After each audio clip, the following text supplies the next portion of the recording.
Okay, so today is a very important session, and we are very delighted to have one of the very good speaker with us. I was very privileged to meet her recently in Ahmedabad, and she is Dr. Komal Kanani, and she works as a clinical microbiologist in MK Shah Medical College and also SMS Multi Speciality Hospital. And recently, she has also completed a postgraduate diploma in clinical research. And she is a very enthusiastic person who tries to bring about the synchrony in the clinical microbiology and the critical care. So one of the, I would say, an extra edge she had is her husband is also an intensivist, so they used to find out the solutions very well. And while interacting with her in Ahmedabad, I requested her that if she can present her insights in our day-to-day clinical problems which we face in the critical care, in the intensive care, how to read culture reports, what are the flaws in it, how to understand the resistant mechanisms. And she agreed with us, and also I would like to tell you she spent almost 2 weeks in preparing and modifying the lecture according to our critical care audience who will be going to see this session. So I would like to invite Dr. Komal. Thank you, Dr. Komal, for having here on the ICU channel and on ESBICM platform. Thank you for sparing time. Thank you, Dr. Ankur, for the very kind introduction. And thank you for giving me this wonderful opportunity to discuss the topic that sits right at the intersection of microbiology and critical care, that is interpreting the culture reports in the ICU. So, Yes, you can just now share your screen and we can start. okay. Okay, now it's visible. You can start. Okay. So, as a microbiologist, I have seen the culture reports that can be both the most valuable and the most misunderstood tool in the critical care. So, a culture report is not just a list of antibiotics and just an organism. It is a communication that demands interpretation, clinical context, and physiological correlation. So it is not a prescription. It is a starting point for a decision that requires you to integrate microbiological data with your patient's physiology, with PKPD principles, and a deep understanding of resistance mechanisms. So today I am here to bridge that gap between the lab and the bedside. And my goal today is not to teach you the theory of microbiology, but I'm here to change how you think about that culture report. When your patient is deteriorating, the organism is marked as susceptible in the culture report, but still your patient is not improving. So what do you do then? So let's begin this comprehensive journey into interpreting the culture reports in the ICU, a practical approach to resistant organisms and combination therapy. So before we start, let me outline what we will be covering today. First, we will understand the pre-analytical variables that affect the culture report interpretation in the ICU, because a poor sample leads to a misleading report. Then how to differentiate between colonization versus infection. That is one of the most common mistakes that we make. Then we'll interpret susceptible, intermediate, susceptible dose dependent, and resistant categories on the culture reports and understand what they actually mean. Then we'll understand the concepts of MIC, breakpoints, and BMQ, that is breakpoint to MIC quotient. Then we'll apply PKPD principles in the selection of antibiotics. Then we'll recognize the major intrinsic resistance patterns of common ICU pathogens. Then we'll identify the major resistance mechanisms in the ICU isolates, both in gram positives and gram negatives. Then we'll discuss the combination therapy and newer BLBLI agents, which are the key weapons against CRE.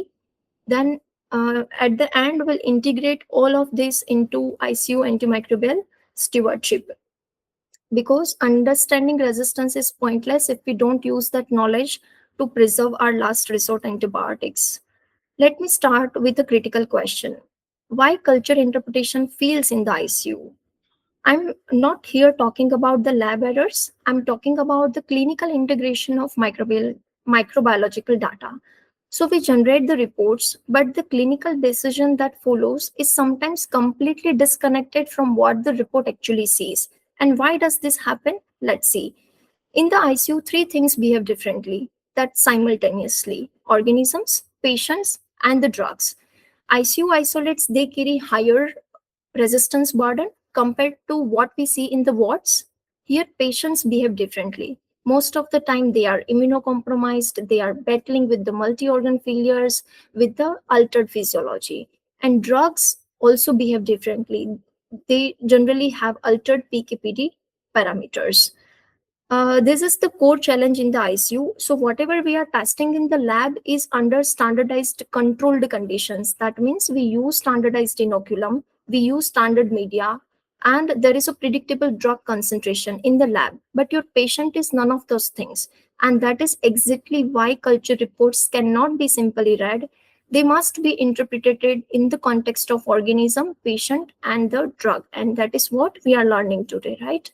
So I call this the ICU triad of failure, which include empirical over-reliance, over-treating colonization, and ignoring pre-analytical errors. Let's discuss this one by one. In the ICU, empirical therapy is life-saving. We start broad, we start early, and we do escalate. And that's the right approach when the patient is critically ill. But the problem is we rarely de-escalate. Once piptas or meropenem is started, it often continues for the entire duration of the stay. When culture results come back, the organism is susceptible to narrower agents, but still we continue the carbapenem. Why? Just to be safe. And this is how we create the resistance. And this is how we lose our last resort antibiotics. So de-escalation is not optional. It is mandatory whenever it is appropriate. Then overtreating colonization. The second failure mode is overtreating colonization. Why this happens? Because of fear of missing infection, there is a pressure to do something, or due to lack of clinical correlation. The key question that you must ask for every positive culture is this organism causing tissue invasion and systemic response, or is it just hanging out? So most of the time what happens, ICU patients are heavily colonized. Ventilated patients, they get colonized within 48 to 72 hours. Their airways, their skin, their catheters. Just because we grow, it doesn't mean we need to treat it. All right. So let me give you some examples. Candida in respiratory sample. It is almost always a colonizer. So treating it in a non-neutropenic patient will going to increase the antifungal resistance. Then Acinetobacter in ET spirit. This is a colonization unless there is a clinical VAP. Now, what is clinical VAP? VAP is ventilator-associated pneumonia. If there is a new infiltrate on the chest X-ray with rising inflammatory markers, worsening oxygenation, if those are not present, then you are treating a colonizer and not a pathogen. So do not escalate just by looking at MDR or Acineto in ET spirit to carbapenems reflexively, right? Then cons in single blood culture. It is likely a contamination unless there are clear catheter related signs like erythema is present, purulent discharge at the line site, or the patient is hemodynamically unstable. This is almost always a contaminant which is introduced during the collection of sample. So one positive bottle with cons is not a bacteremia.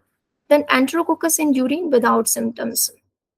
This is asymptomatic bacteriuria, not a UTI. If the patient has no fever, no dysuria, no suprapubic tenderness, do not treat. Treating asymptomatic bacteriuria does not improve outcomes. It only selects for resistance, like in case of Enterococcus, VRE. Now, how to differentiate between commensal, colonizer, and infection? So, commensals are generally normal flora. They are generally harmless. Colonizer present on the body surface or device, but it doesn't cause tissue invasion. While a true pathogen in which organism is present, along with that, there is a host response and clinical signs that are present, like fever or organ dysfunction, patient is hemodynamically not stable, inflammatory markers are elevated, and that is what tells you whether to treat or not, and which requires targeted therapy. The third failure mode is we ignore pre-analytical errors. So before interpreting resistance, interpret the sample. The common samples that we receive from ICU are blood cultures, sputum samples, and urine sample. So if we talk about sputum sample, then it should be mucopurulent and not salivary. because in the microscopy we can appreciate neutrophil predominance if the sample is mucopurulent, which suggests low respiratory tract infection.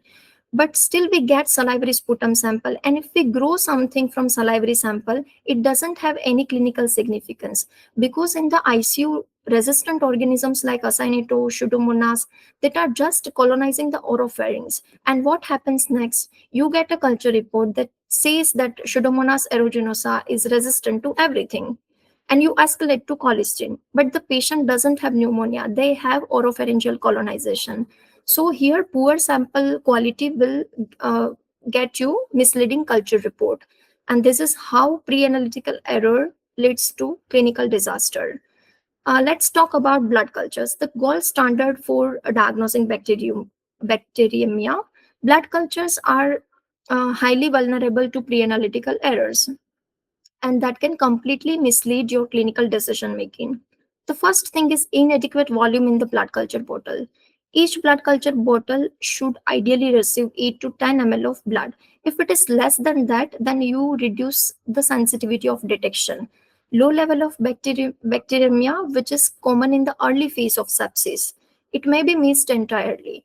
Then single blood culture bottle sent. This is a major problem, because if you send only one blood culture bottle and if it grows cones, then how do you interpret it? Is it bacteremia or just a contamination? You can't tell.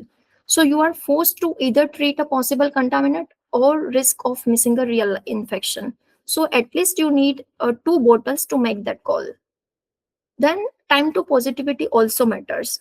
For example, if you are suspecting catheter related bloodstream infection, at that time you have to collect 2 blood cultures simultaneously, one from central line and one from peripheral line. If the central line cultures turns positive more than 2 hours before the peripheral culture, that's the strong indicator of CRBSI. So what's the clinical impact of these pre-analytical errors? False positives, and which leads to unnecessary antibiotics. False negatives. So here you miss the true bacteremia. Contaminants sometimes misinterpreted as pathogens. Unnecessary use of high-end antibiotics. So before you interpret the organism and susceptibilities, interpret your sample. Was it collected properly? Was adequate volume was sent? Were paired samples obtained? If the answer is no, then the culture report may be more misleading than helpful. Now, the next thing is quantitative significance in the clinical microbiology reports. So we give quantitative counts in the report, and what does it mean actually? For example, if we talk about ventilator-associated pneumonia, if you are suspecting VAP and if you have sent ET aspirate sample to the laboratory and lab is giving the report of Acinetobacter, but here you have to look for the count as well. If count is more than 10 raised to 5, then only it is significant in case of ET aspirate. If it is a BAL sample, then count of more than 10 raised to 5 is significant. So it will tell you about the significant role in diagnosis. So when we ignore sample quality, when we cannot differentiate between colonizer and infection, when we ignore the drug exposure dynamics, when we don't look at the site of action, and when we ignore the host factors, ultimately we misinterpret the report. So microbiology reports are lab interpretations, but in the ICU, you need to integrate microbiology with the clinical physiology of the patient. Now, assuming if it's a true pathogen, now let's understand the culture report. So you get a culture report with terms like MIC, breakpoints, susceptible, intermediate, resistant categories, and maybe BMQ. Some labs, they do report BMQ, that is breakpoint to MIC quotient. So what do these numbers actually mean? And more importantly, how should they guide your therapy? So let's understand this. What is MIC first? That is minimum inhibitory concentration. It is the lowest concentration of an antimicrobial that inhibits visible bacterial growth in vitro, that is in lab. So this is tested under standardized conditions using defined media, specific inoculum, under the controlled temperature and time. But what you have to remember is MIC tells us what stops the growth in a petri dish or in the tube.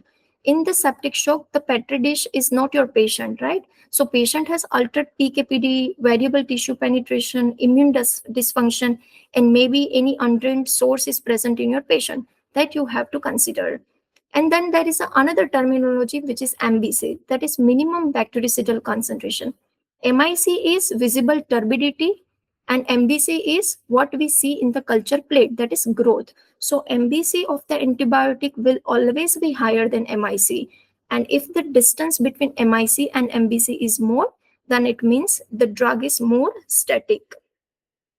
Now, how we get the clinical cutoffs. So whenever there is a drug discovery, after that we determine MIC by using both microdilution in wild type and non-wild type strain, and we get microbiological cutoffs, which is also known as epidemiological cutoffs. And then we go for animal safety and efficacy, and after that we get PKPD cutoffs, and which determines maximum safe human dose. After that, clinical trials happen, and we get the clinical cutoffs, which are based on PKPD and clinical data. And what is given in the reference, the guidelines are clinical cutoffs. Now, what are breakpoints? Breakpoints are concentration of antimicrobial that separates the population of microorganisms, and they are used to guide clinicians on prescription of antimicrobial drugs in the clinical practice. So they are generally MIC or zone diameter cutoffs, which classify the organism into certain categories. And breakpoints are defined by CLSI and UCAST. CLSI is USA-based guideline and UCAST is UK-based guideline. As per the CLSI, there are 4 categories: susceptible, susceptible dose dependent, intermediate, and resistant.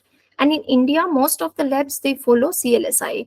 But it is very important for you to know which standard your lab uses, because breakpoints can differ according to the guideline.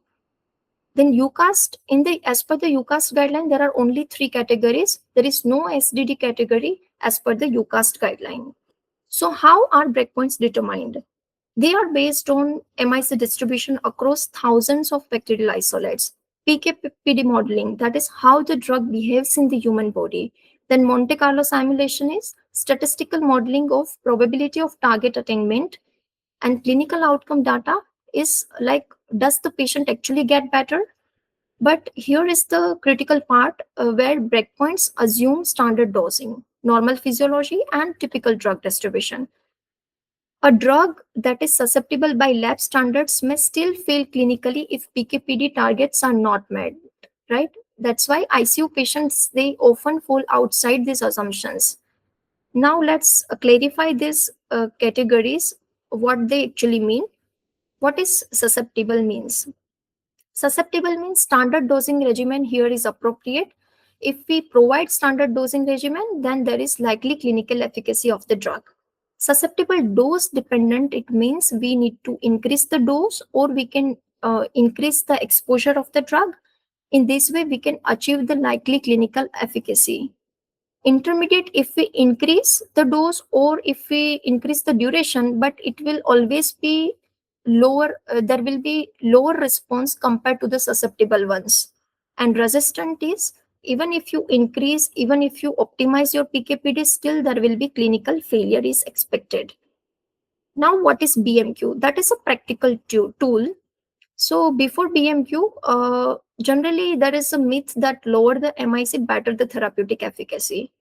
And we only look at the MIC, and we, by just looking at the MIC, we assume that here for the particular antibiotic, if MIC is lower, then this drug might be more effective.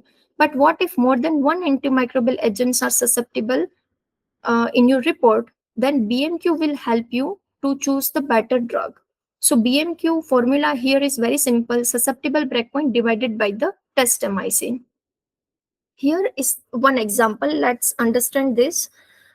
In the vancomycin, MIC is less than or equal to 0.5, and for teicoplanin it is 1. So by just looking at the MIC, we can say that vanco is superior than teico, because vanco is having lower MIC. But if we calculate BMQ, then here BMQ of teicoplanin is more compared to vancomycin. So what is the conclusion? Higher the BMQ, better is the efficacy of antimicrobial agent. Now coming to PKPD. The lab tells you about susceptibility. PKPD tells you about probability of success, and ICU physiology determines the outcome. Now, what is treating S without PKPD consideration? This is the most dangerous mistake in the ICU antibiotic therapy. Whenever you see susceptible on the report and assuming any dose, any infusion strategy, and any infection site will work, S doesn't mean you are done. You still need to optimize the dose and infusion strategy based on PKPD. It means with standard dosing in a normal patient, this drug has a high probability of success.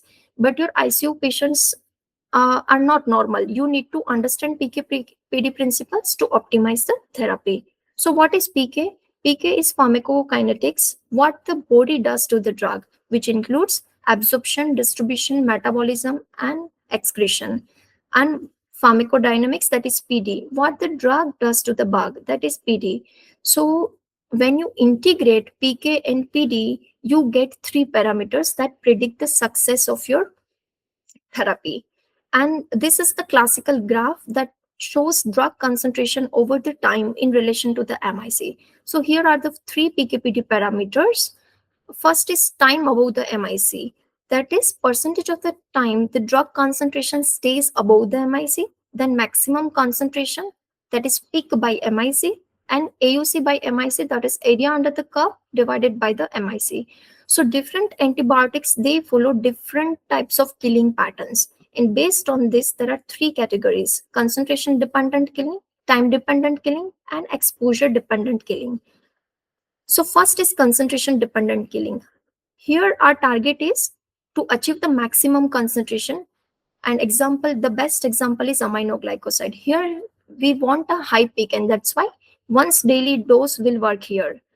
Then time dependent antibiotics, here we want the maximum time our antibiotic will remain above the MIC. And how we can achieve this T above the MIC? By giving prolonged infusion or by giving the continuous infusion. And the best example here is piperacillin tazobactam. So generally we infuse over 3 to 4 hours instead of intermittent dosing. But remember one thing, beta-lactams, they have no post-antibiotic effect except carbapenems against Pseudomonas. So once the level drop below MIC, the bacteria will going to start growing again. Then there is a exposure-dependent antibiotics. Here the best example is vancomycin. So it's here it's not just about the dose, it's about maintaining the adequate levels throughout the day. So in the vancomycin AUC MIC ratio, it should be more than 400 to 600. Let's understand this with one case. Here, 45-year-old male with septic shock, blood culture, he's having the organism which is Pseudomonas aeruginosa, and culture is suggestive of piptazo is susceptible. Treatment started piptazo 4.5 gram but intermittent 30-minute infusion. And outcome is persistent bacteremia and clinical failure at 72 hours. What was the problem here? Intermittent dosing in septic shock, which will be there will be also augmented renal clearance. So time above the MIC was less than 50% here, which is inadequate for a serious infection. The drug was cleared rapidly. So what is the solution? What we can do? Extended infusion or the continuous infusion to maintain the time above MIC of more than 50%. Here organism was susceptible, but the dosing strategy failed, and that is PKPD in action. Now coming to site-specific antibiotics. So tigecycline is for skin and soft tissue infections only. Tigecycline will not work in bacteremia. Nitrofurantoin is for lower UTI. Fosfomycin is also for lower UTI. Then daptomycin is not given for respiratory tract infection because it gets inactivated by pulmonary surfactant. And whenever you want to give anaerobic coverage, we always add metronidazole.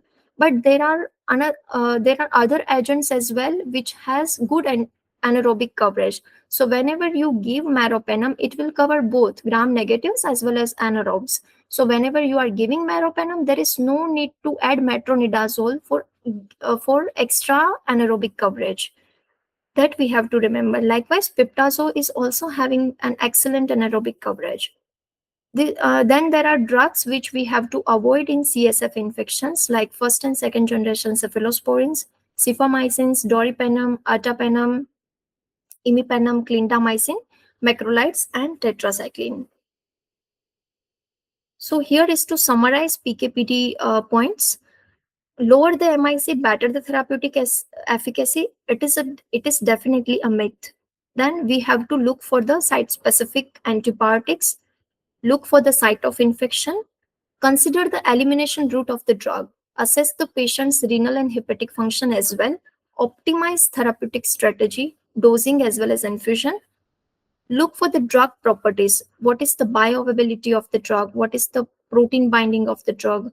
My drug is hydrophilic or lipophilic, that we have to consider. Also look for the bacterial load. Inoculum is very important. High inoculum organisms, they are generally resistant to the antibiotics. Then chronicity of the infection, that also we need to keep it in mind. Now coming to intrinsic resistance. That is inherent or innate resistance, which is present there since birth. So it is always there. It will always be there regardless of what the susceptibility report says. Because here is the problem. Where is the problem? Sometimes the automated susceptibility system doesn't suppress intrinsically resistant results, and the culture report when comes to you and it appears to show susceptibility to the drug, that will categorically it will not work. So if you don't know the resistance, intrinsic resistance pattern, you prescribe it and your patient fails. That is why you should know the intrinsic resistance of the common pathogens, starting with enterobacterials.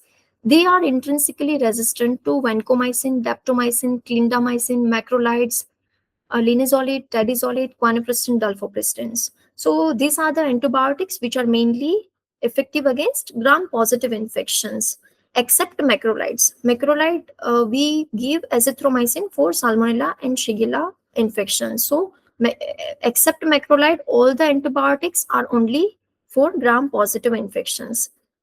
Then coming to Klebsiella pneumonia, which is intrinsically resistant to ampicillin. Why? Klebsiella has chromosomal SHV type of beta-lactamase, and that inherently hydrolyze ampicillin.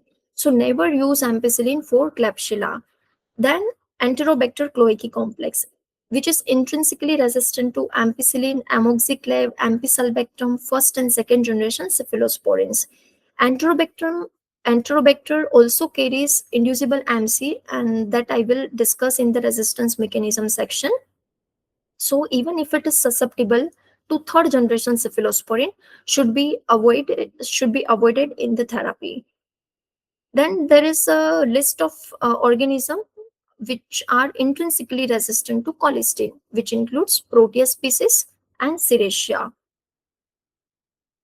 Now coming to non-lactose fermenters, in which Acinetobacter is intrinsically resistant to ampicillin, then amoxiclav and Astrionam, and that's why Cephta avi Astrionam will not work in case of Acinetobacter.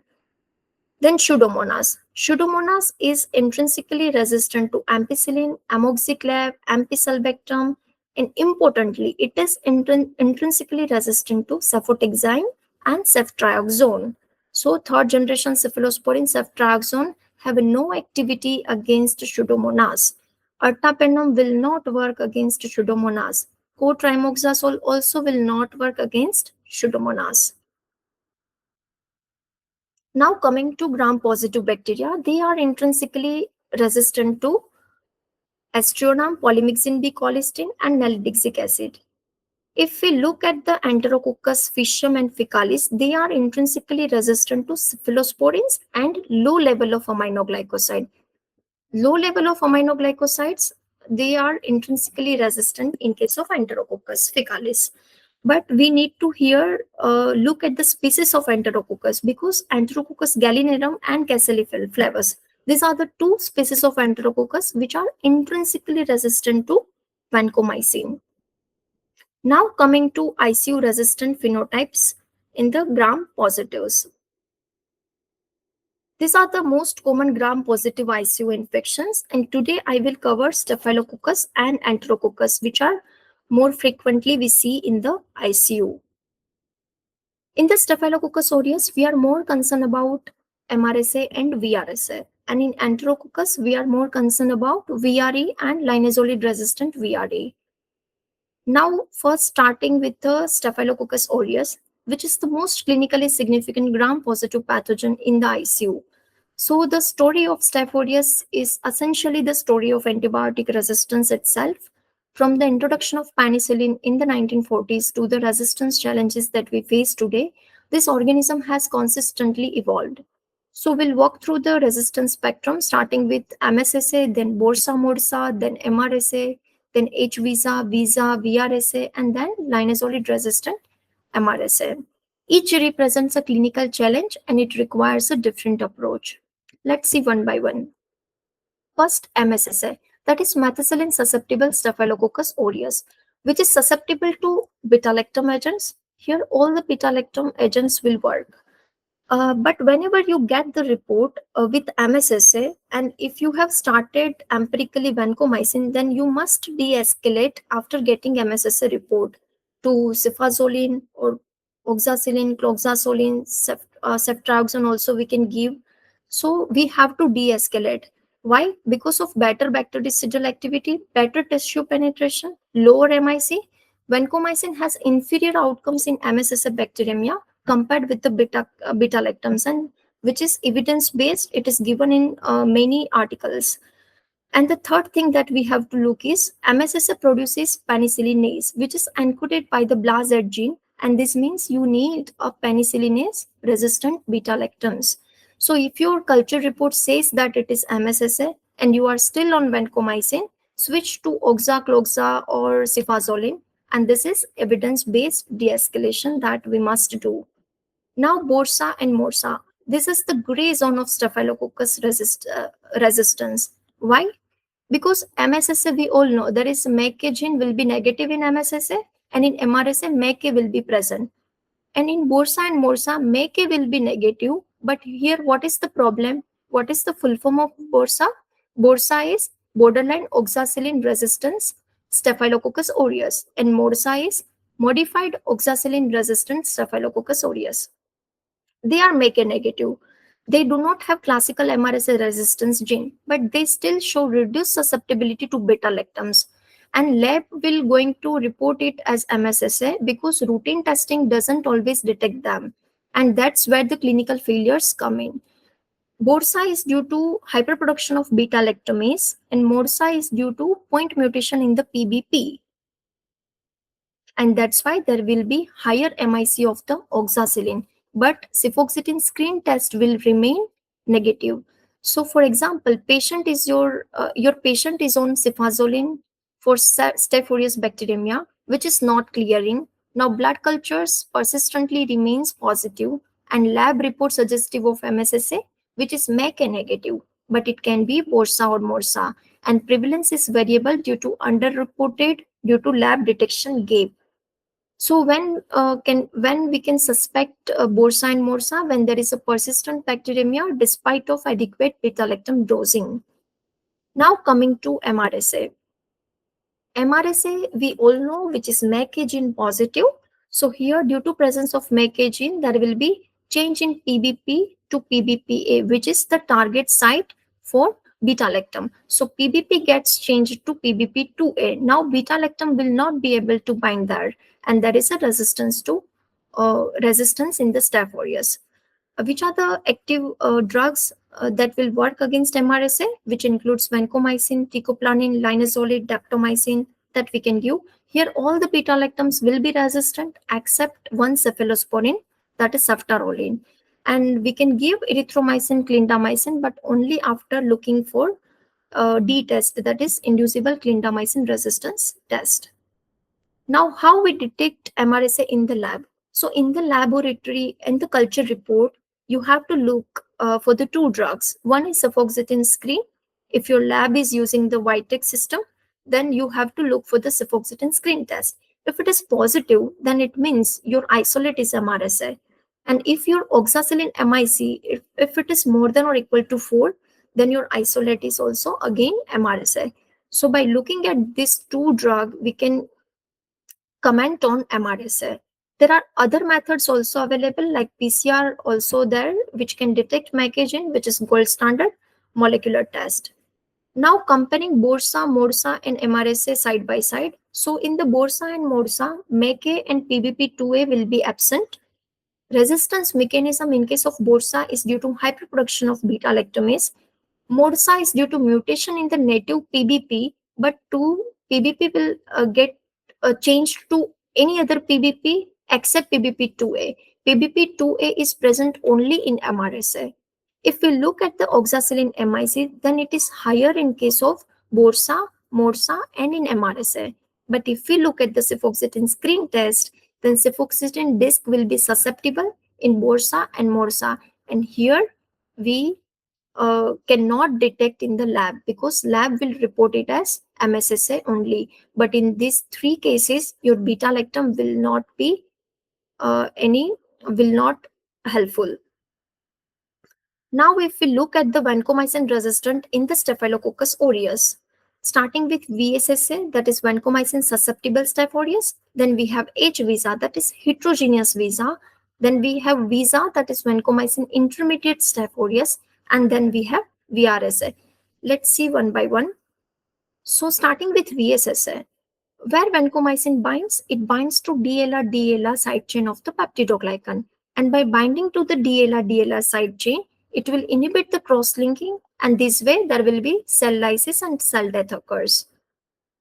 This is one thing that I want to tell is MIC creep. We all have heard about creep, MIC creep in the vancomycin.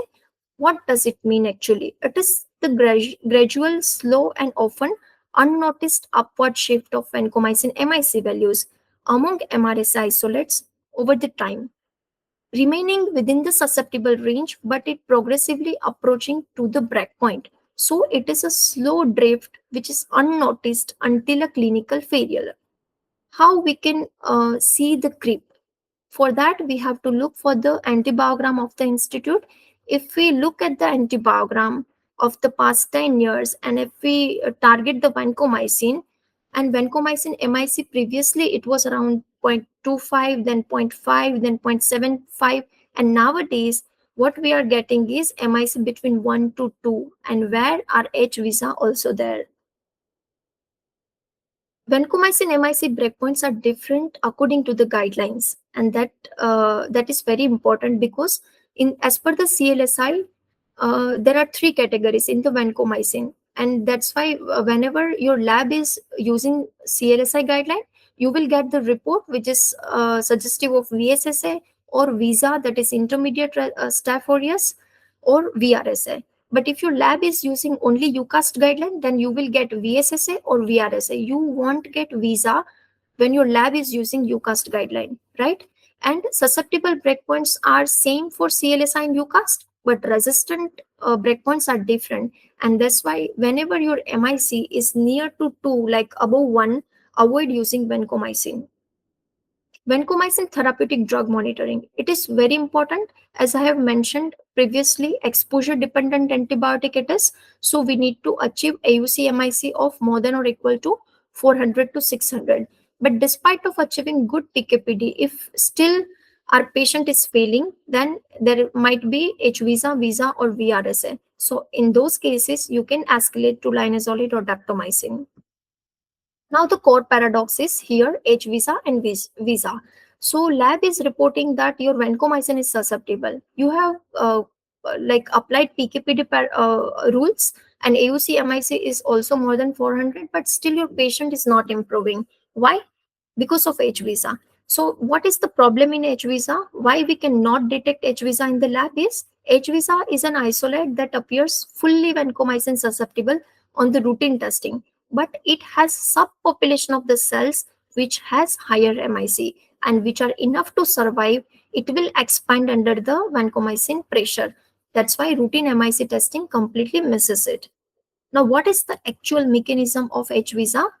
Vancomycin, under the prolonged exposure of the vancomycin, it selects for the resistance phenotypes, and there is a regulatory mutations which gets activated, and there will be increased in the thickness of the cell wall. There will be increased in the peptidoglycan synthesis. So your vancomycin will get trapped before it actually reaches to the actual target, right? And this is how there is a resistance to vancomycin, and that is H visa. H visa is due to increased in the cell wall thickness, that is due to peptidoglycan synthesis. Gold standard method to detect H visa is PEP AUC curve, but it is only possible in the reference lab. But we in the routine laboratory findings that what we get is Vitek and disk diffusion report, in which we miss the H visa. So where we can suspect H visa, when there is a persistent bacteremia which is positive at 72 hours despite of adequate vancomycin, and where vancomycin MIC is near to the susceptible breakpoint, which is near to the 2, which is high risk zone.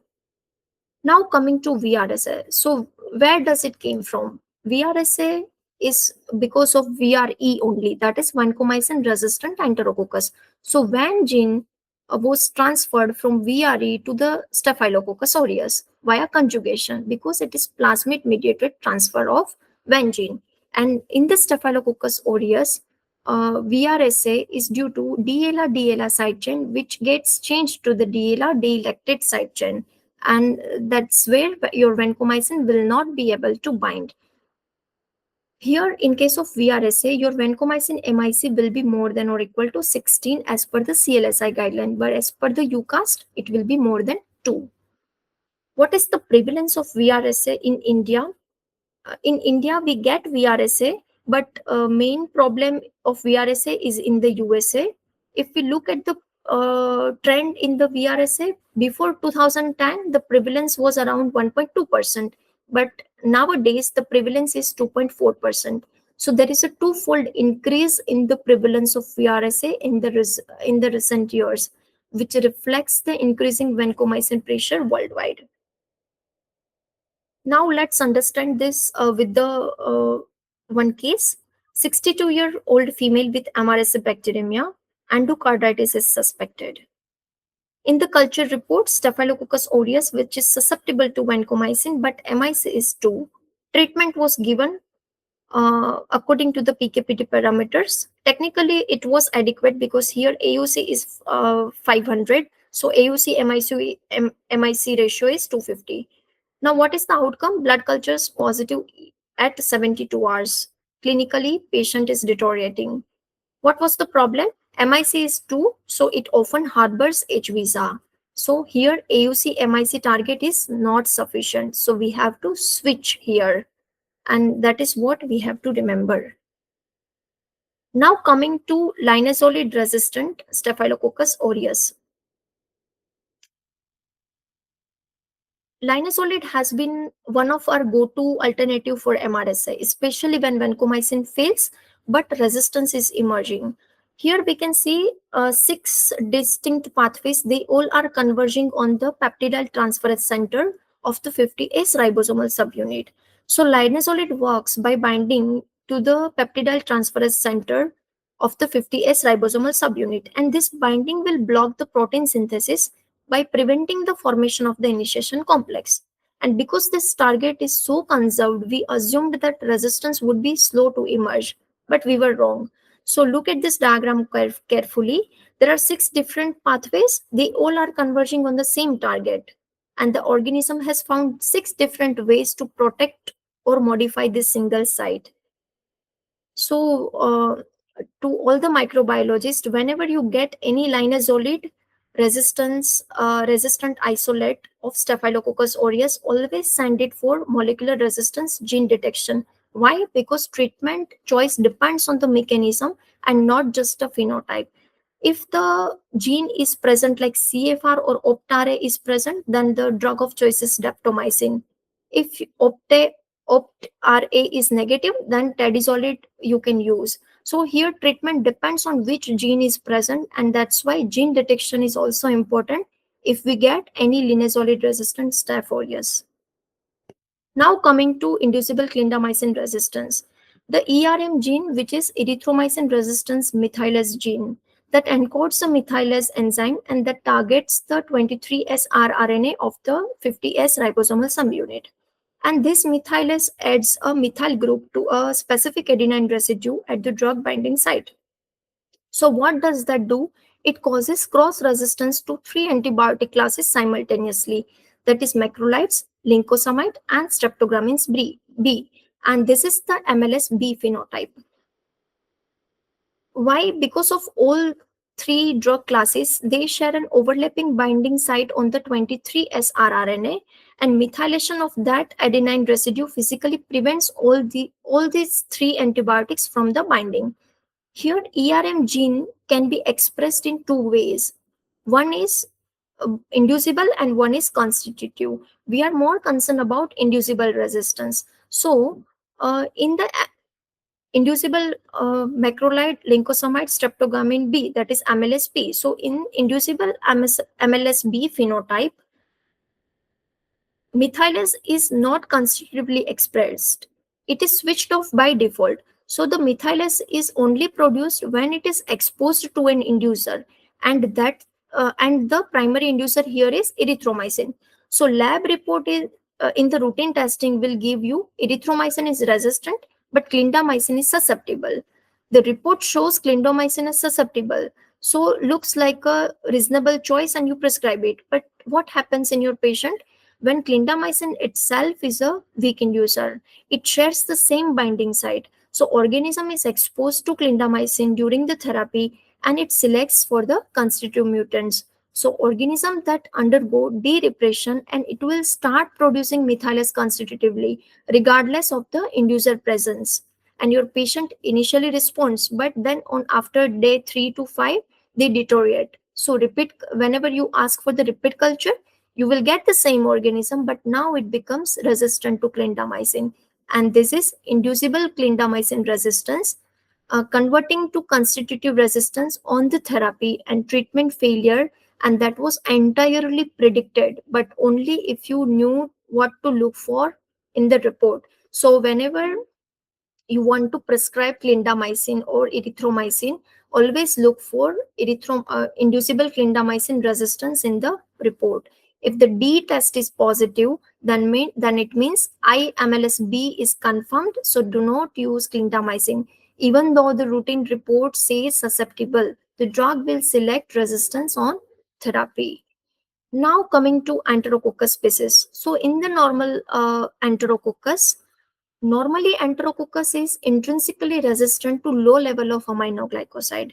And if it acquires aminoglycoside modifying enzyme gene, then it becomes HLA-R, that is high level aminoglycoside resistant Enterococcus.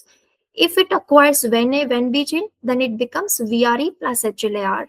And if it acquires Linezolid resistance gene that I have discussed in Staph aureus, it becomes pan-resistant Enterococcus.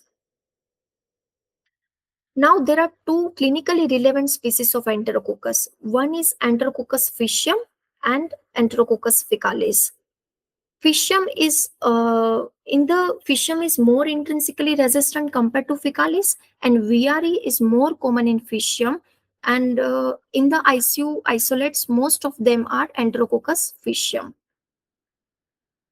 There are 9 VEN phenotypes, but the most clinically important are VEN-A and VEN-B phenotypes. In the VEN-A, your vancomycin as well as your teicoplanin will not work, and VEN-A is plasmid mediated. That is the most common phenotype, so it gets transmitted easily from one patient to another patient.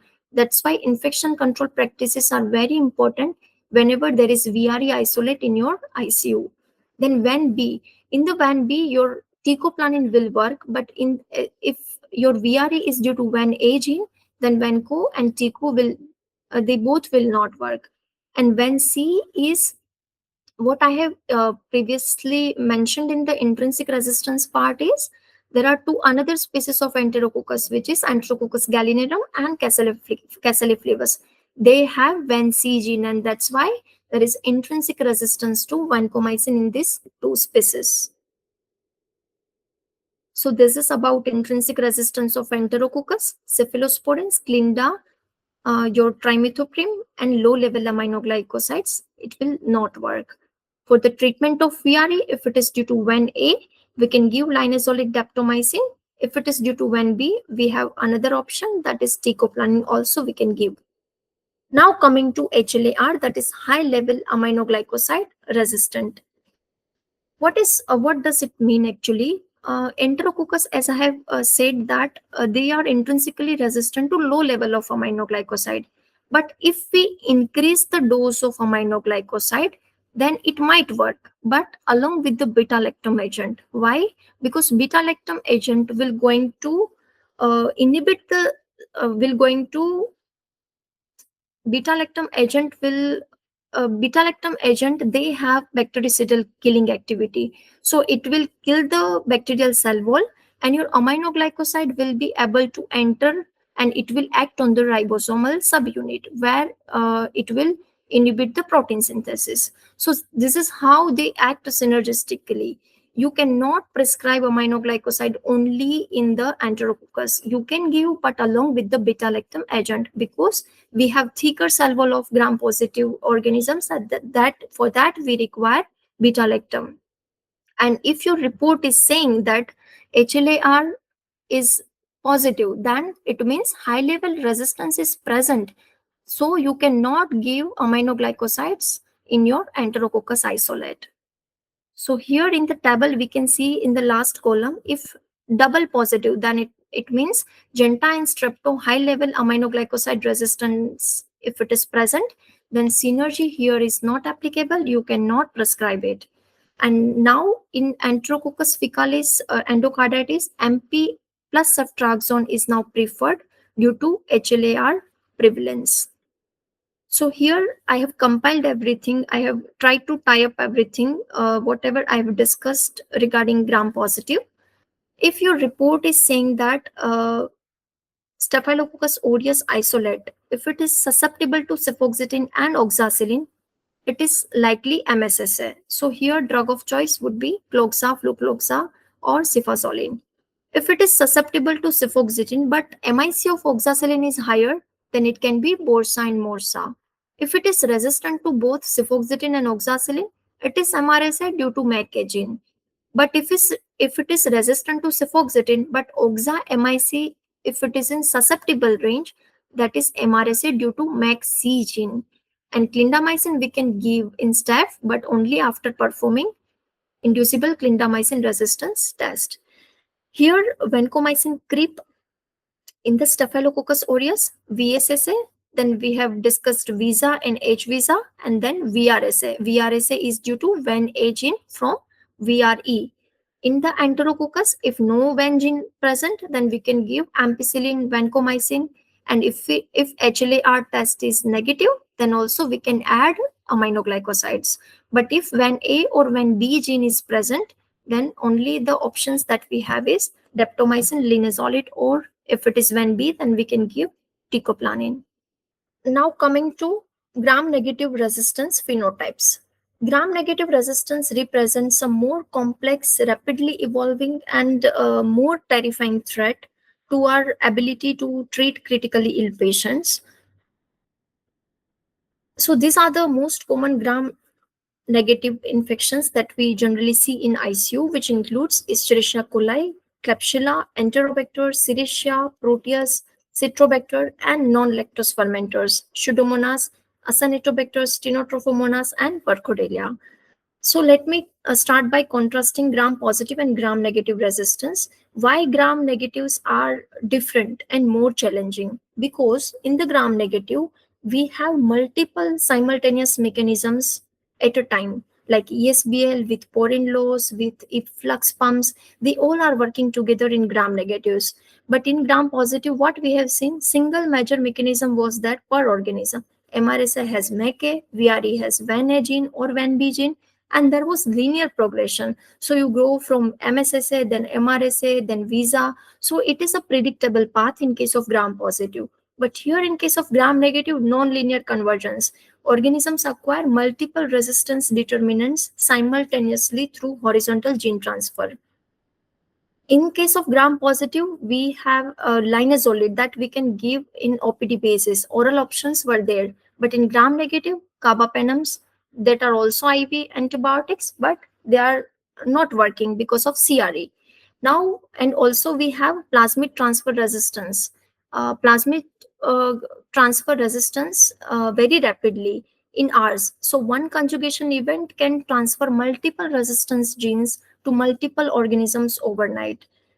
So with gram positives, we were fighting organisms one mechanism at a time. But in case of gram negatives, we are fighting organisms with combined resistance mechanisms, which is evolving faster than what we can develop, which is evolving very faster than we can develop any new drug. And this is why gram negative resistance is the bigger crisis.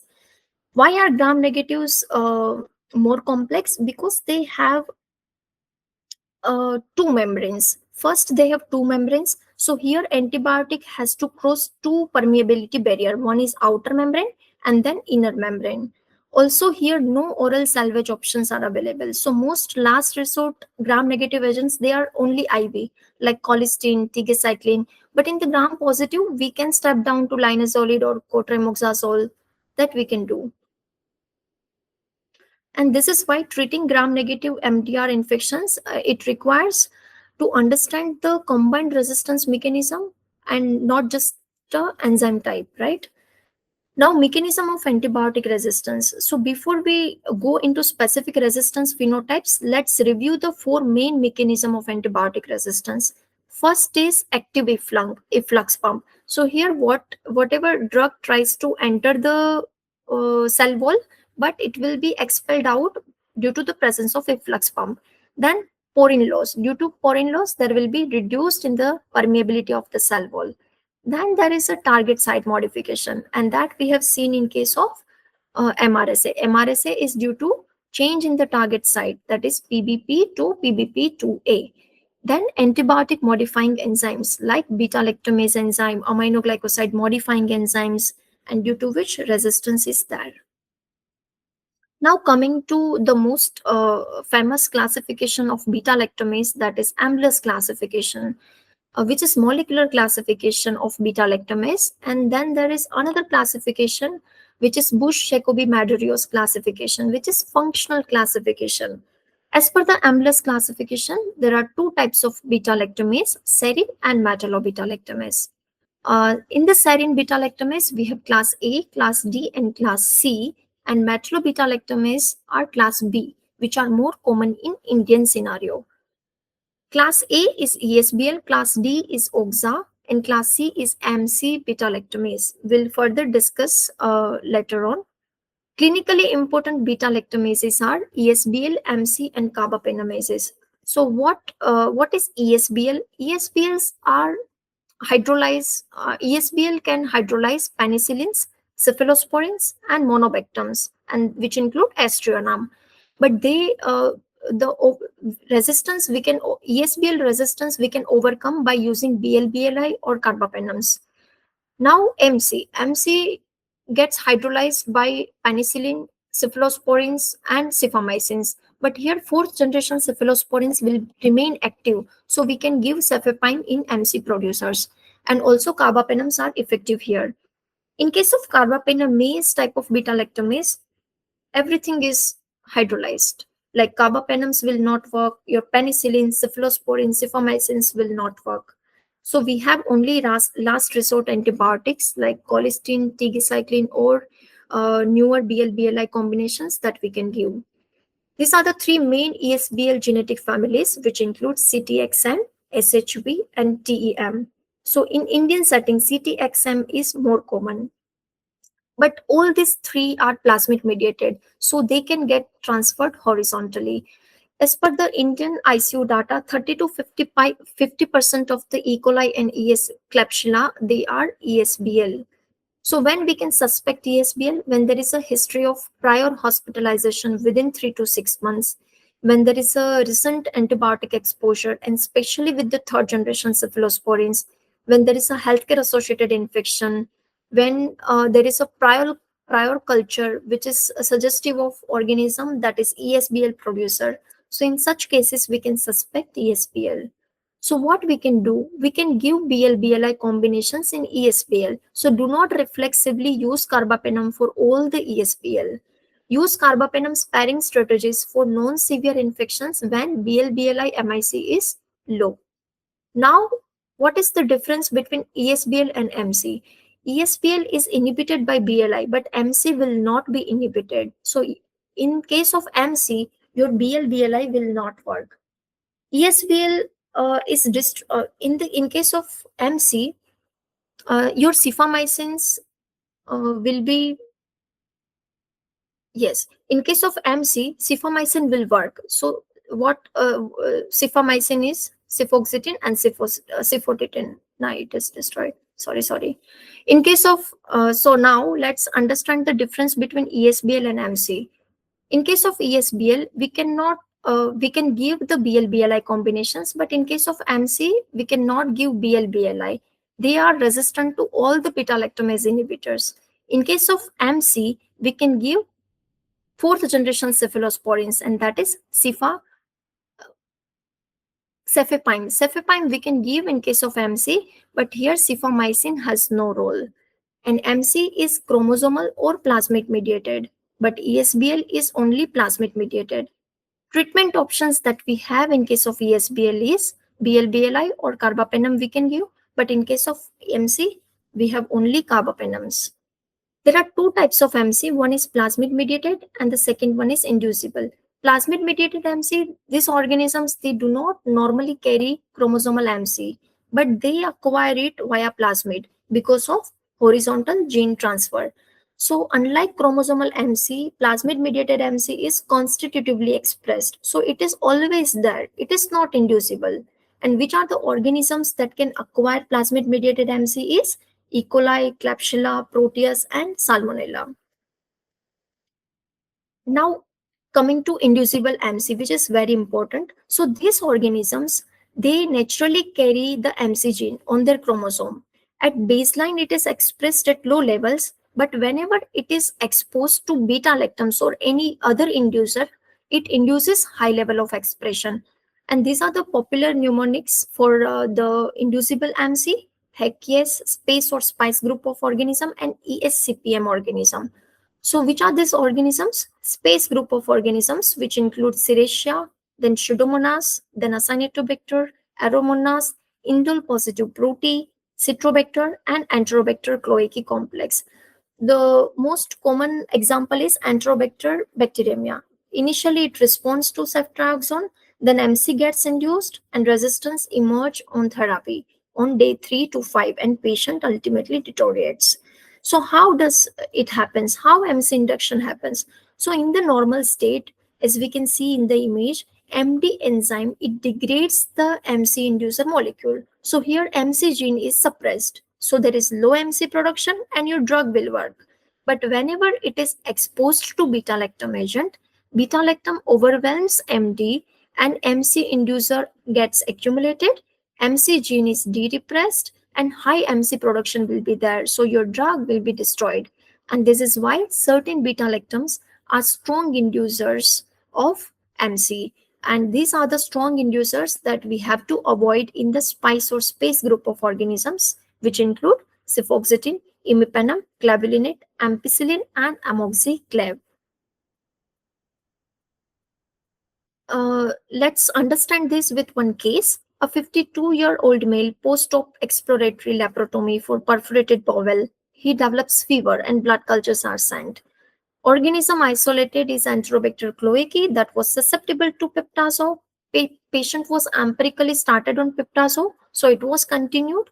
Initial clinical improvement was there, but on day 5, clinical worsening. So there is a new fever spike, rising counts, worsening dynamics, and repeat blood culture was sent, and that was also the same organism, Enterobacter cloacae. But now piptase is resistant and cefepime is susceptible. So what happened here? We have induced the resistance. So always avoid inducers whenever the organism is from spice or space group of organisms. Now, from the culture report, how can we get an idea about MC? So if your isolate is resistant to cefoxitin, it is suggestive of MC production. If it is resistant to third generation cephalosporins plus piptazo, but there is no ESBL which is confirmed, then you can suspect MC. If it is resistant to cefepime, then it is likely de-repressed mutant. If it is ESBL screening test negative, but your cephalosporins are resistant, then think about MC. And always keep it in mind, never use third generation cephalosporins for serious infections which are caused by spice group of organism, even if the culture reports susceptibility, because the inducible AmpC will emerge on therapy and the patient will fail. So we have discussed about ESBL and MC. Now coming to Carbapenemesis. So these are the main three class A, B, and D. And in Indian settings, class B are more common, which include MBL. And the examples are NDM, VIM, and IMP. So there are two pathways to carbapenem resistance. One is by producing the enzymes carbapenemase, which is KPC, NDM, OXA, and non-carbapenemase producing CRE, which include multiple mechanisms like ESBL, porine loss, with efflux pump. Now, what is the definition of CRE? As per the CDC, enterobacterials which are resistant to more than or equal to one carbapenem, or they produce carbapenemase, which is defined as CRE. Here, ertapenem is not a reliable marker for CRE detection, so always use marrow or IMI for detection of carbapenem resistant. Then how we can detect the CRE? CRE can be detected in the routine lab by Vitek or by disk diffusion method. We can go for another phenotypic methods which are giving in the standard reference guidelines, which includes MCIM testing and ECIM testing. We can go for PCR testing, which is a standard molecular method, or we can go for rapid point of care test, which include lateral flow assay, Carba-R test. So when we can suspect a CRE? When there is a prior CRE colonization, like how we can detect colonization of CRE. Rectal swab is generally collected for detection of the CRE, but it is not recommended routinely. If there is an outbreak in the ICU, we can go for screening by collecting the rectal swab. When there is an ICU admission of more than 5 days, when there is a prior carbapenem exposure of more than in the last 30 to 90 days, then we can suspect a CRE. And if the patient is immunocompromised, at that time, we can suspect a CRE. So what about the treatment strategy? Treatment depends on which type of carbapenemase is present. What is the site and what is the severity of the infection, susceptibility report, and availability of newer combinations. So to compile everything about gram negatives, if your AST report is suggestive that all of your beta-lactams are susceptible, then it means there is no beta-lactamase. You can treat as per the susceptibility report. If your report is suggestive that your organism or isolate is resistant to third or fourth generation cephalosporin along with Astronam, but here BL-BLI combinations are susceptible, then your organism is likely ESBL producer. You can give here BL-BLI combinations. If your isolate is resistant to cefoxitin, third generation cephalosporins along with BL-BLI, but it is susceptible to fourth generation cephalosporin, then it means it is likely AmpC producer. Here we can give cefepime, which is fourth generation, or we can go for carbapenems. If your isolate is carbapenem resistant, but it is carbapenemase producer, and your septa IV is susceptible, then it is likely KPC type of carbapenemase.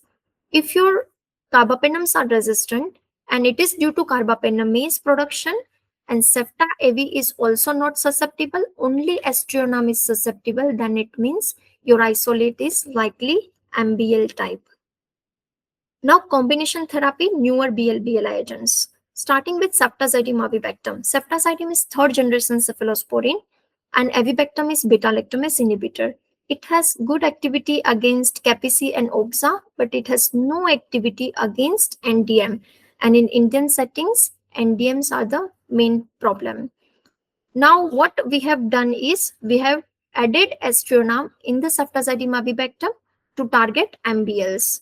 So, avibactam is for avibactam can hydrolyze class A, class C, and class D beta-lactamases. and Astronam will target MBLs. And this is how we can use it if the synergy test is positive. So ceftazidime avibactam with Astronam we can give, but only after testing for synergy. So what is the classical approach? Whenever we suspect any CRO, that is carbapenem resistant organisms, first thing that we have to do is identify which which carbapenem type is responsible. If it is MBL, then go for synergy testing, and if synergy is present, then go for ceftavi-aztreonam combination. How to administer? It is administered from two different IV lines, and drugs must run simultaneously and use immediately after reconstitution. That we have to keep it in mind. And how lab test for synergy? Most of the lab, they use this diffusion method or gradient strip method, that is e-test method. But the gold standard method is disk elution method. This is the gold standard. So how to interpret negative synergy? What if the synergy is negative? There are two possibilities. One is MC hyperproduction with or without porine loss. Here, avibactam will inhibit MC effectively. Astronam adds no advantage. Resistance is from non-enzymatic mechanism here, like porine loss. So no synergy is seen. And if it is due to pure purine loss, efflux without MBL, the combination will not here restore the activity because the problem is not enzymatic. Organism is here carbapenem resistant via non-carbapenemase pathways. So negative synergy suggests that organism may not respond to ceftavi-aztreonam. So we can consider other possible options which are available. Colistin based regimens we can give instead.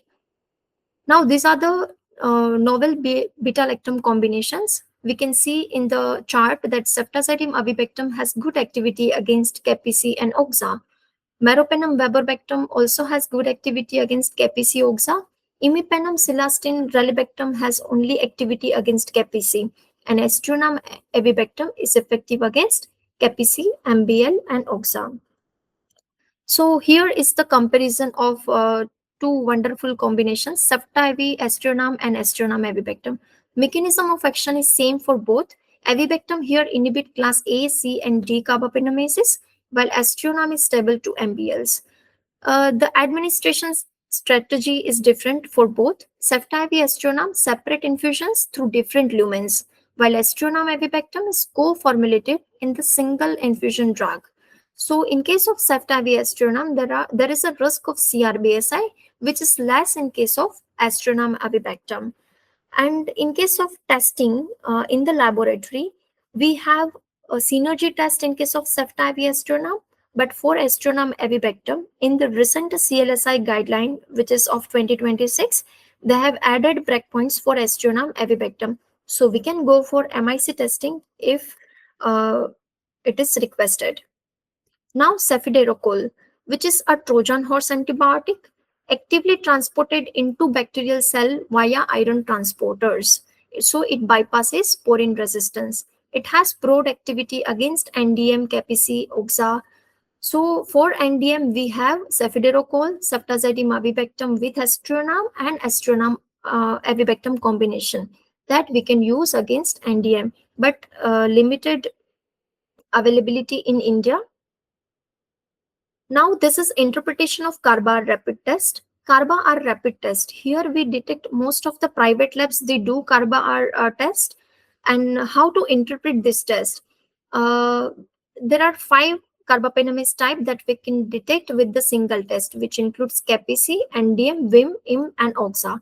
If CAPC is present, then it means serine type. So here ceftazidime avibactam only will be effective. If it is NDM, VIM, IM, then you have to combine ceftavi with Astronam, that is your MBL. So these are the recently approved agents, which include newer BL-BLI combinations, cefepime and metazobactam, Astronam avibactam, and sulbactam durlobactam. Then we have BL-BLI agents in phase 3 clinical trials. These are the agents which includes cefepime zidibactam, cefepime nacubactam, Astronam nacubactam, imipenem cilastin funobactam, cefepime teniborbactam, and meropenem nacubactam. And these are the last resort treatment options for CRE. which we can use, colistin with marrow, colistin with tigecycline, but always remember tigecycline should be avoided in case of bacteremia. Now, I want to explain some paradoxes that you see in clinical practice, which is Fowler's rule of 90-60. So it means 90% of the susceptible strains will respond, and 60% of the resistant strains will also respond. Why does in vitro resistance, but sometimes we see clinical response? Okay, so let's understand this with examples. First is high urinary concentration overrides MIC.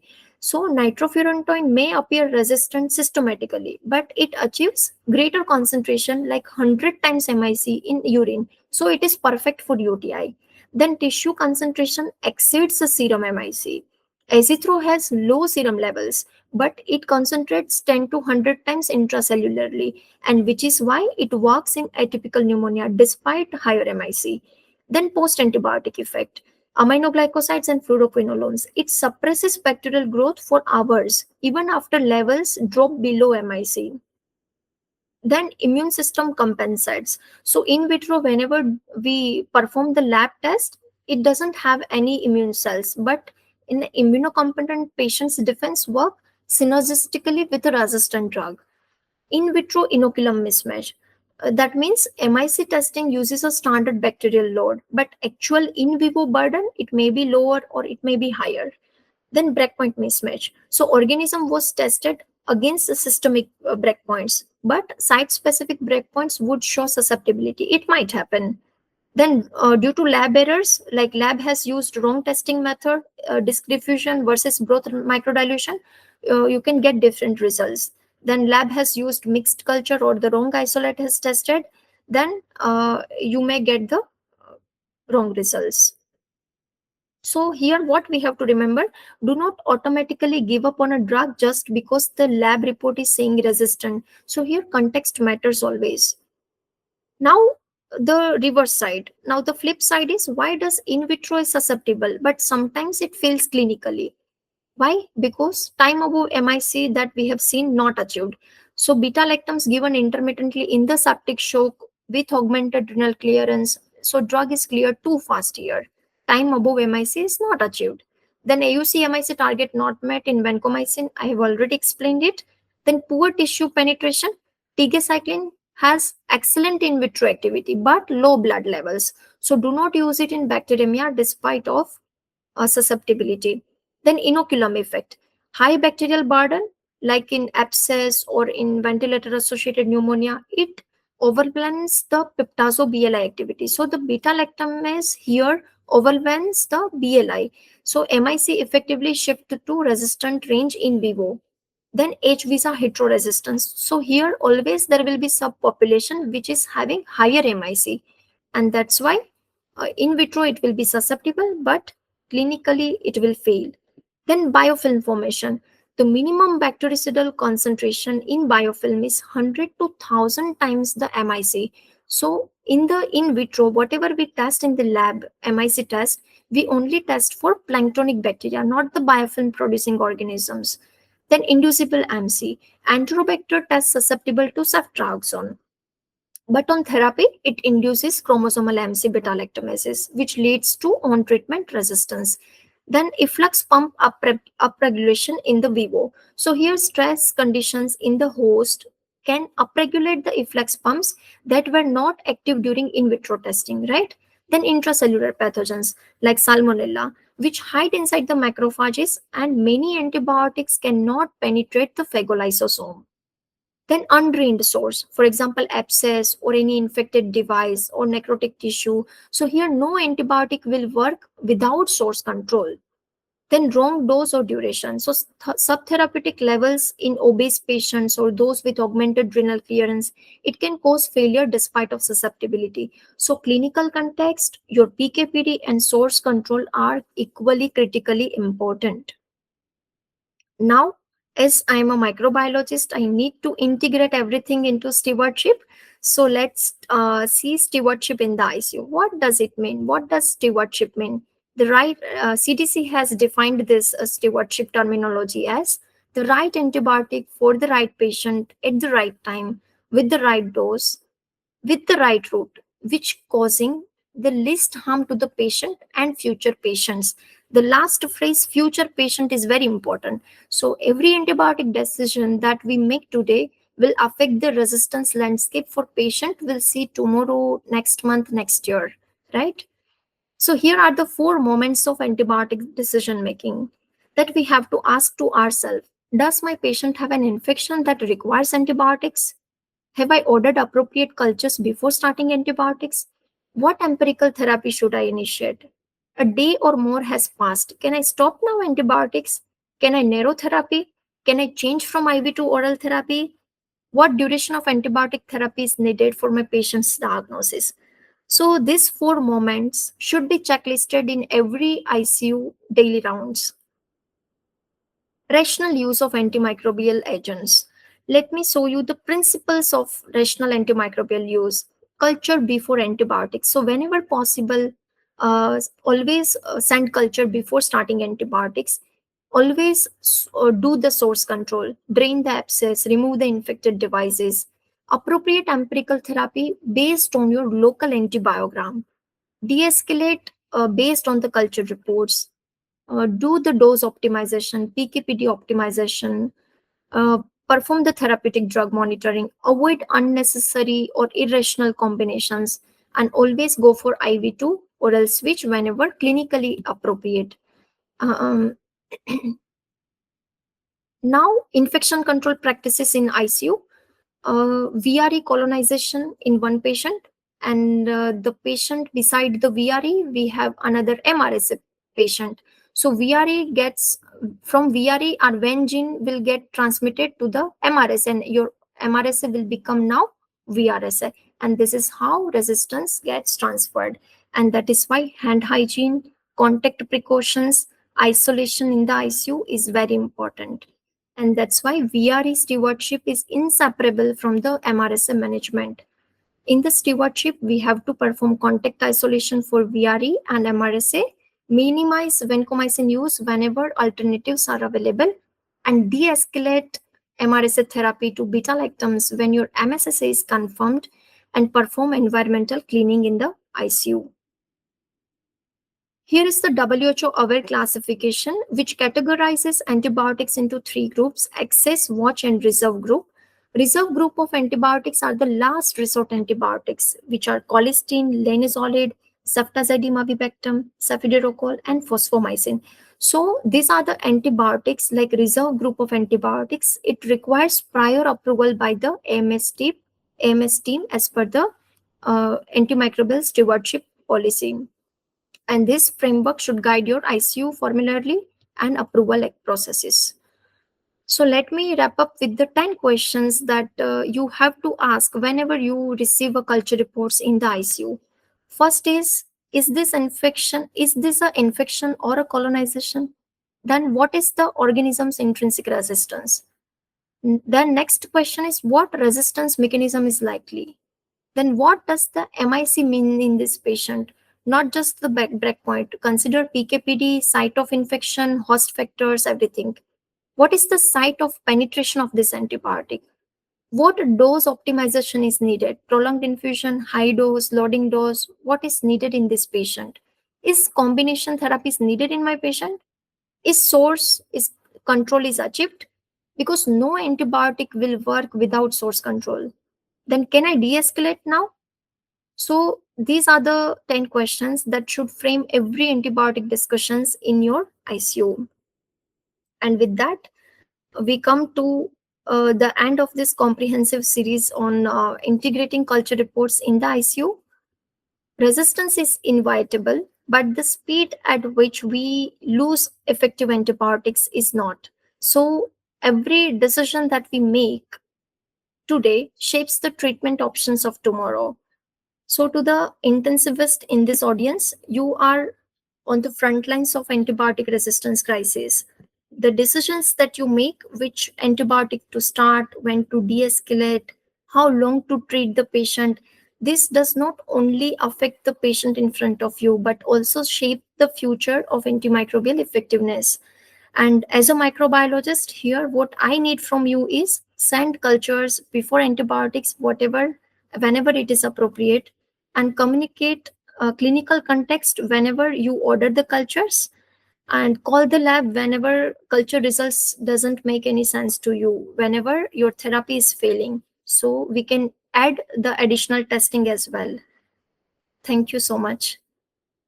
Thank you, Dr. Komal.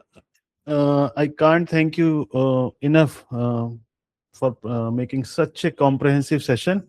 You can stop sharing this screen so that we can have some few questions. You can have some sips of water also.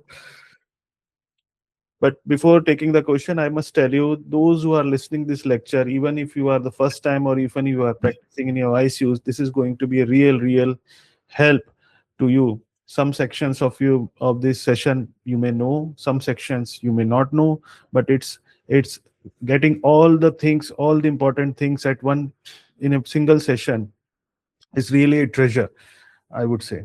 So, Dr. Komal, there are few questions which looks like very basic, but they are of concern to our members who frequently ask these questions.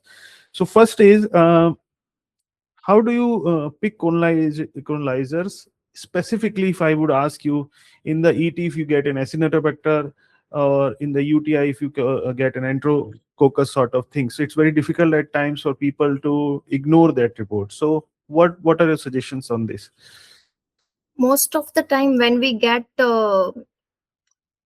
ET sample or any respiratory tract sample, if it is a contaminant or a colonizer, it most probably it will be a polymicrobial growth and not a single pathogen, and colony count will be less if it is a colonizer. So we can rule out by looking at the significant colony count which is given in the report, and also look for the patient's clinical condition, look for the clinical signs which are present, look for the inflammatory markers that you have requested. So by looking at all of this, we can conclude on the pathogen. Anytime we can have doubt, we can ask the microbiologist, what Yes, was your definitely. opinion in the lab, Yes, whether it's a yes, colonizer or like that. yes. As you told regarding the colony count, so it is useful only in respiratory and urine, or blood also it will help. Which are the samples where we need to look at? Most of the samples which are having a normal commensal flora, the samples which have normal commensal flora, in those samples only the colony counts has a role. Otherwise, if any sterile body fluid, like if we get blood sample or body fluid sample in which even a single pathogen is present, a single organism is present, then it is a significant. That's why we prefer colony count in only the sites which are not sterile and which has normal commensal flora present. So basically, it's ET, I would say, ET, respiratory then yes, bowel sample also, then urine sample. sample. One more, sorry. One more thing is, many of the hospital, I would say, majority of the hospitals or institution, I would say, don't give breakpoints. In the culture report, you will only get MIC. Some are the institution or academic institution or some of the tertiary hospitals, they have included the breakpoint. So it's become easy to get the BMQ questions. Now, how do we solve this? If suppose we have only a report which is having MIC, so now we are dealing with the AI world also, and we have only two guidelines to follow, CLSI and UCAST. So is there a way routinely by which we can do it in our ICUs, by having an Excel on the computer or some other solution which you can provide, suggest us? The only thing that you can do is ask your microbiologist to get such kind of reports, because this is the only thing that we can do. As I have already said that as per the CLSI and UCAST, the breakpoints may vary. So it is very important for you to know as well which guideline your lab is referring to. So always ask your microbiologist, talk to your microbiologist. We are very nice to provide whatever you want. So it is, Okay, so everybody should ask for, if in a doubt, yes, if you ask wanted for to, breakpoints and ask for BMQ to your microbiologist. even if suppose, yeah, they are not giving breakpoints in your lab, Then you report, can ask for which guideline they are using, and you can have this guidelines. And also, if suppose they are on a culture report and they want to choose in between 2 or 3 antibiotics for that organism, they can always ask that out of these, Yes. based on the breakpoint, which would you prefer, which would you suggest? So Yes. at least that will make life easy a little bit. Hmm. Now, one questions which many times people have asked is, we know that the antibiotic or the organism is intrinsically resistant to a particular antibiotic, then why it comes sensitive in the culture report?